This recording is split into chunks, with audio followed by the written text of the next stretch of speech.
The research publication process, also known as the publication life cycle, is a model which emphasizes the cyclical nature of scholarly research. Each step in this cycle necessitates the preceding and subsequent steps as information is created, analyzed, disseminated, and eventually reused. While this may sound like an abstract concept, it's really quite simple if we remember that scholarly research is something that we should never consider to be complete. There is a diverse and ever-changing body of work in virtually every research field imaginable, and new contributions are being made largely based on the research that came before it. Consider the following graphic representation of the publication process. Plan, acquire, process, analyze, preserve, share results, and discover and reuse. Each of the various steps or pieces of the cycle are essential for scholarly research to continue to advance in a given field. In order to better understand what each of these steps entail, let's use a general example. During the planning phase, a researcher might create a study model or an overall concept of the topic which will be studied and identify what data will need to be collected. This early stage is all about identification, both of subject matter and of what type and quantity of data is necessary to investigate that subject.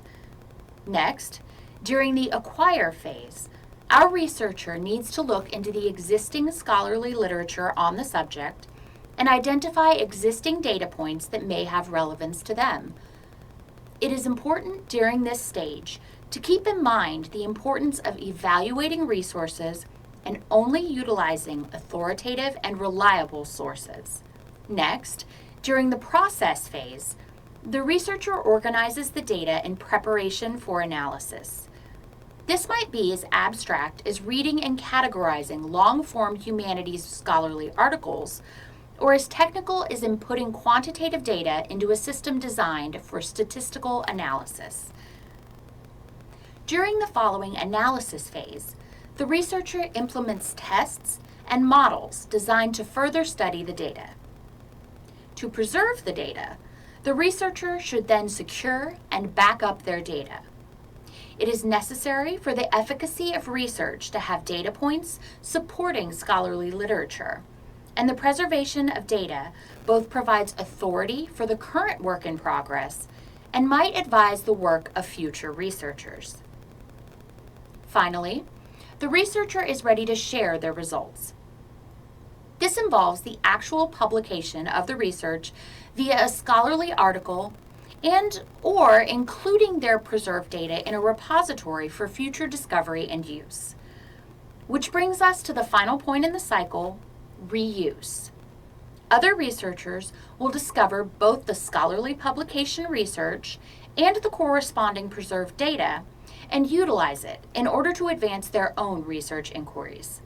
Thus, the cycle starts over once again.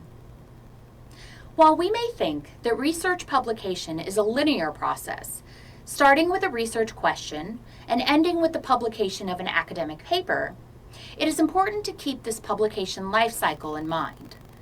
The goal of research is not just to complete an assignment, but rather to contribute to an ever-ongoing conversation among researchers. Keeping this intentionality in your work as a researcher can ensure that your work is not only academically successful, but also part of a much larger scholarly body of work.